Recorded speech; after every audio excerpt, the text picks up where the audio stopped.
Welcome back to the DNX show, and today we're going to be talking all about MXGP of Czech Republic. This is kind of Doc's first rodeo, all right? First time doing like predictions, a little bit of reviews, a little bit of watching. And so Doc, what was your kind of like takeaway from the weekend, whether qualifying or just the main races in general? Honestly, I think the thing I noticed the most was the track difference, just like how the tracks were prepped, especially on race day. It seemed, I don't know if this was just them trying to combat all the water they had the day before, but like it didn't seem very deep, but it seemed like the lines in the corners, like there was more, like the corners were ruddy, but then the rest of the track wasn't very rough. And then in the corners, there was more passing opportunity, like in the ruts. Like their ruts crossed a lot more, I thought, than ours do. Yeah, I definitely noticed that the track prep was different compared to, say, the couple of rounds ago, like not the Finland, because that's sand, but the round prior to that. And I think that is due to the weather that they expected, because on Saturday, we definitely got a rainstorm, and the track was honestly really good because they didn't rip it deep, right? So the track was super hard pack, and it actually made, in my opinion, for great racing on Saturday. We saw a lot of different passes, whether in GP class, whether in the MX2 class, and going to Sunday, the main day. I don't know if they maybe were expecting it again, because it seemed to me like the track just wasn't good for passing in certain spots. Like a lot of the passes were forced, if that kind of makes sense. So off the top of my head, I'm thinking of Ruben's pass around like gifting or pants around the outside. Like he's forcing that one, right? And then you also had like Langerfelder ripping around the outside, like all those different type of passes where it was more of like a single file line in certain parts of the track. And so going back to actually like Weege, Stewart, and they talk about this all the time, is riders learn at different parts of the track they can take off. You know what I'm talking about. So like, especially at Lockett, those tight sections, riders were going, I wouldn't say necessarily slow, but they could take off those sections. And so that way you didn't really see a lot of passing. And that's kind of only my gripe about Lockett, I guess. And that's only for Sunday. For Saturday, it was pretty good because I think the weather played the factor, right? But other than that, one of my takeaways for, say, the MXGP class is Febvre. The championship is slowly slipping away because at one point he had like off the top of my head, I don't remember exactly, but it was like a 50-point gap on Coenen, all right? And over the last 6-7 races, it's slowly gone down to 10 points after this past weekend. And it's just those things, for me at least watching, Roman Febvre has made a bunch of tiny mistakes that have cost him huge. Take, for example, Moto 1 goes down on the last lap, goes from 2 to 5. If he doesn't go down, he wins that Moto, right? So he wins the overall. So that's kind of my main takeaway from the MX2 or the MXGP class. Is just Roman's championship is slowly slipping away. Yeah, I don't know. It was interesting just watching it intently for the first time in a long time, and just kind of seeing like it's the same sport, but it's like definitely different. It was, I don't know, it was interesting. Like it's clear it's obviously the same thing, but it's definitely different. And I kept trying to picture like our guys on the track, like, okay, well, like would Sexton pass there, or how would he attack that? And I definitely feel like the GP guys have a completely different style, like even through the corners, like how like the arc of the corner that they take feels different. And like obviously you'll like never know because our guys weren't there over the weekend. I don't know, it was really interesting. I was really like locked in, and like the passes that they make, the way that they made the passes was a lot different, and like the way that they moved around. And okay, this was really interesting. After the finish line, you make the 180, and on the outside there's like that big roller. At some point the rut was just going straight through the roller, like they just turned left instead of going on the inside. They just like went straight through the deep part. I don't know. It's just I could tell like the track formed different than what I would expect it to form, and the riders like it's the same thing, but it's a little bit different. I don't know. It's hard to like. I don't know how to put it in the words. You know? Yeah, it's kind of hard to compare both series in my eyes because, as you point out, it just looks different. It feels different. The riders from like say Jet or Chase, where I do a little bit get a little bit of Jet from Lucas Coenen, just a little bit, all right, from his riding style, but just they would attack the track 100% differently, right? And so I think that's what makes MXGP so unique is because all these guys have different styles and we're so accustomed to seeing Jet and everybody try to emulate that. Where in GPs, it's a free-for-all. Everybody has a different style and it works for every single person. Like take, for example, Adamo, he won Moto 2 and his style is so much different than say Kai's style, who did really good at Finland, right? So it's very, very unique in that own aspect, which is one of the reasons why I love watching it. It's like, as you mentioned, it's not two different sports, but it feels like two different sports. Right. It's like the same, but also totally different. Yeah. And then talking about the MX2 class a little bit here is, for my takeaway was Langenfelder just needs to be consistent and he wins his chip. I think he's up 48 to 50 points on Adamo, 60 points on Kai. There's 7 rounds left. And if he can just be consistent, you know, if he gets a couple moto wins, gets 3-4s, like he's going to win this championship because, and we talked about this in our predictions, this MX2 class is so inconsistent. I can tell that just from that race, watching both those motos, it was all over the place. And the only guy that was consistent was Langenfelder because like Adamo first moto crashed. And he got like, I believe it was fifth or he got fifth, fourth. It was fourth because Kai got fifth. And Kai also struggled, right? And he should be up there in top 3, bat him for the win. He won there last year. And then you have like Benisang, who's really good. You have the Triumph boys, who's really good, but they also make mistakes. Like Camden McClellan crashed a couple times. And like, that's my takeaway. Like if you could just be consistent, you're winning this chip. I'm excited to watch the next race because that track seemed really, I mean, you kind of touched on it, but pretty one-lined. And like, even in your review, you said, or in your reactions, you said it was like a DRS line from F1. And that's exactly what it felt like, you know? Everyone was just kind of chilling behind each other for a while. And I think even playing Locket in the video game in MX Bikes, like it does that, right? Everything kind of just funnels. So I think that track layout definitely feeds a more one-line perspective, but I also think the way they prep the track. So I'm excited to watch more to see how this is. And next week we'll go to Lommel, which that track is going to be so different than Locket, right? And we're going to see so many different ways to pass, I feel like. And there's going to be some really good guys, a lot of good guys that are already good at sand that don't normally do well on, say, a hard-packed track. So it's going to flip everything upside down, especially in the MX2 class. And then in the MXGP class, we're going to see the top dogs go after, which is going to be sick. But overall, takeaways for you, just one sentence. Was it good? Was it bad? No, it was great. I loved it. I want to watch more. Again, I don't know how to put this in one sentence, but different enough where it was exciting, but familiar enough where it felt like something I've been watching the last 20 years. That's a one sentence, just a little run on. So a little run on. I mean, hey, that's how we got through high school. You know what I mean? But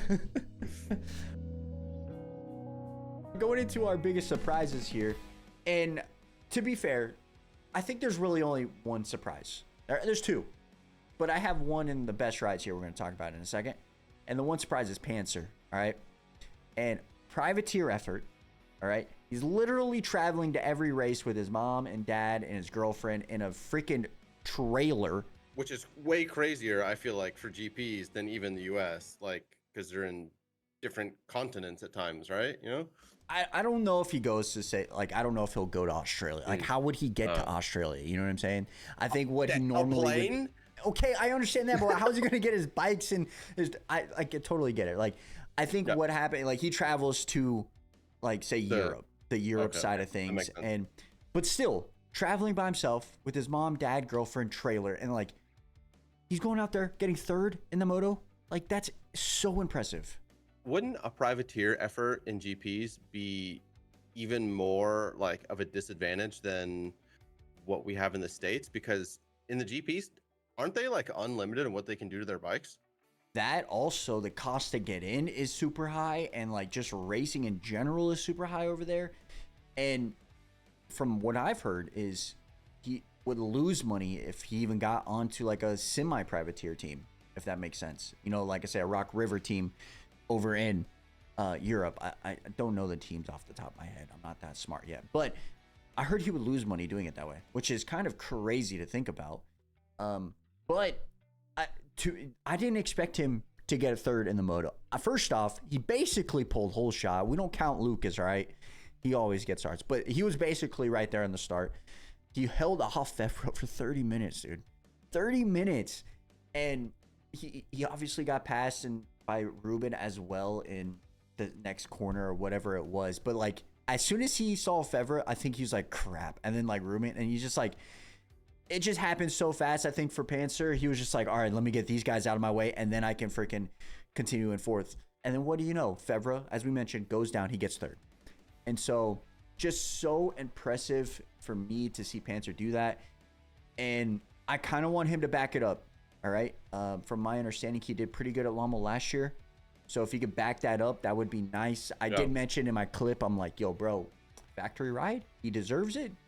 To be fair, that's like his second top 5 ever. But he still gets it. He still deserves a factory ride. Let's be real. But yeah, shout out to the boy Panzer, man. That was an impressive ride.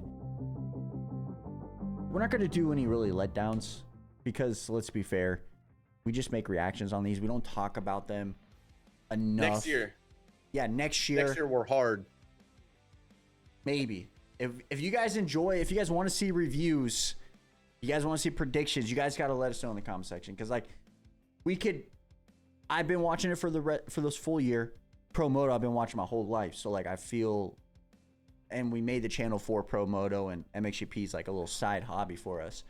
So I don't want to go too much on harping anybody because let's be real, we want everybody to succeed. I will say letdown, track. How about that? Sure.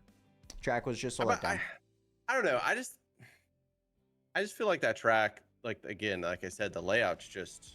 That's what I'm saying. Like the layout, it's hard to pass.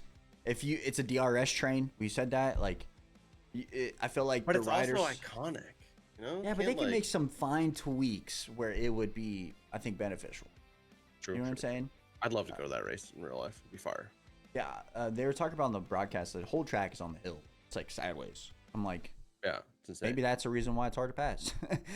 Yeah, I mean, makes sense. I mean, there are also so many different tight situations, bro. Like, so many different ones. And maybe if they opened it up a little bit, it would help a lot.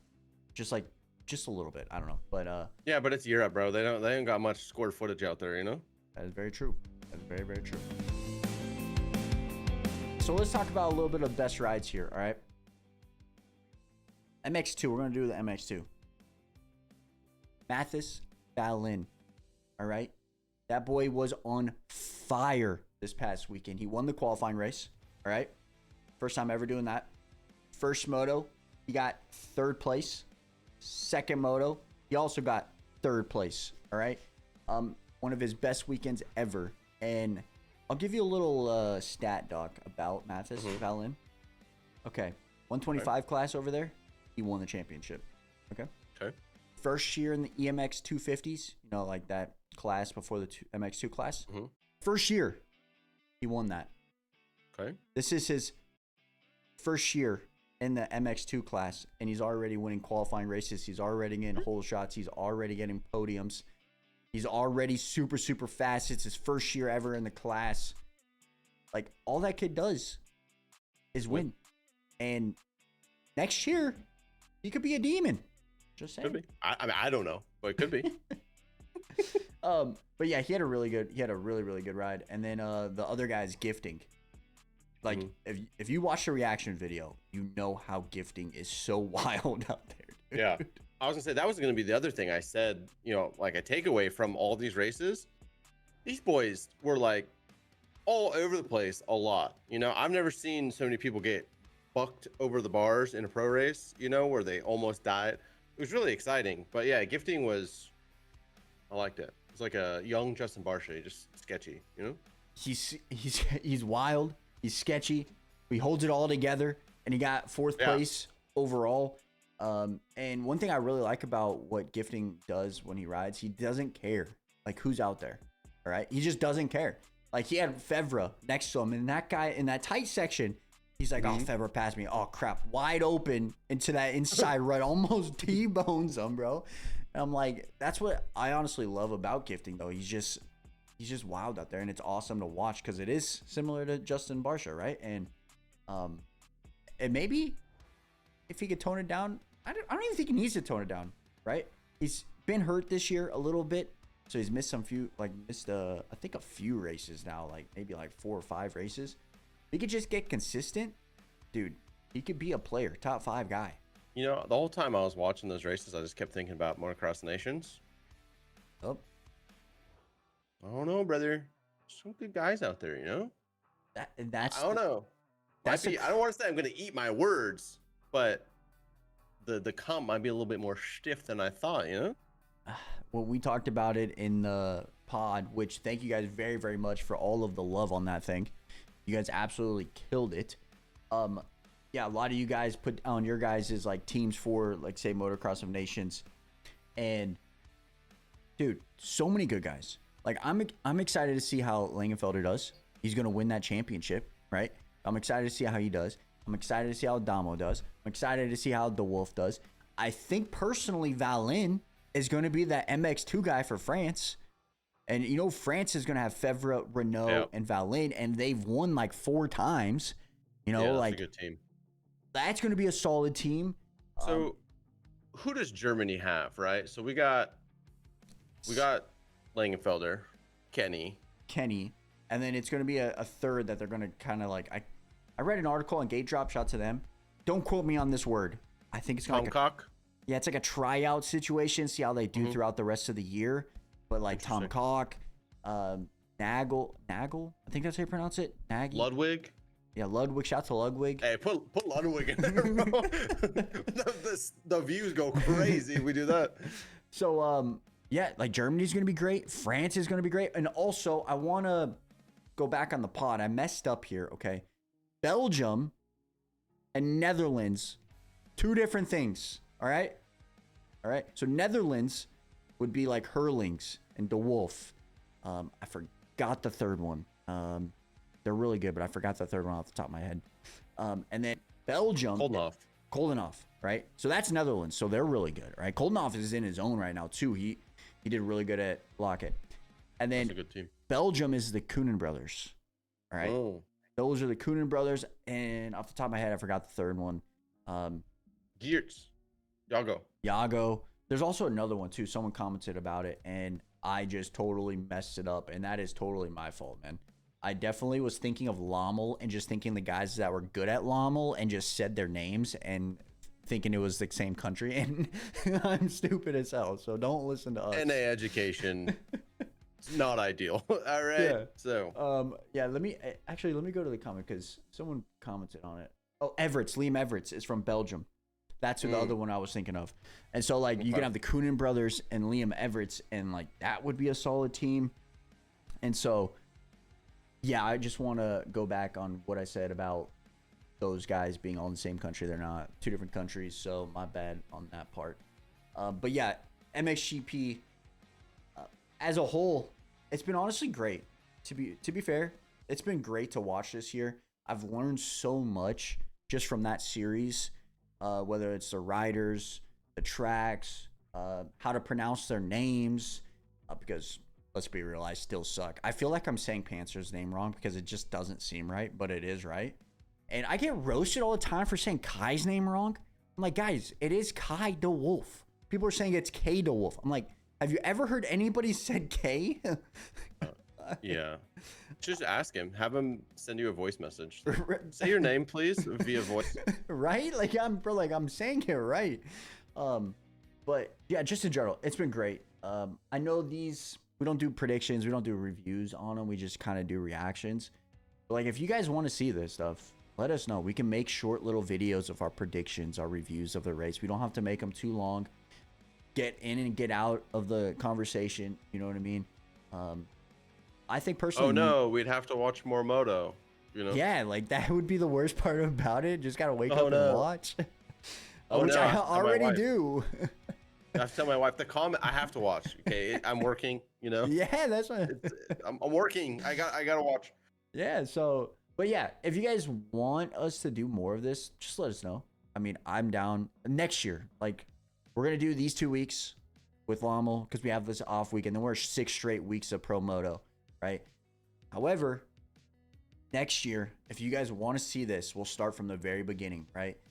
I'm even kind of contemplating on like doing maybe top 10, you know, for each class next year for GP videos, like just during the off season and stuff, you know, keep the ball rolling. Because We like that. yeah, like to be fair, there's not that many people that do GPs, like, Yeah, it's kind of surprising.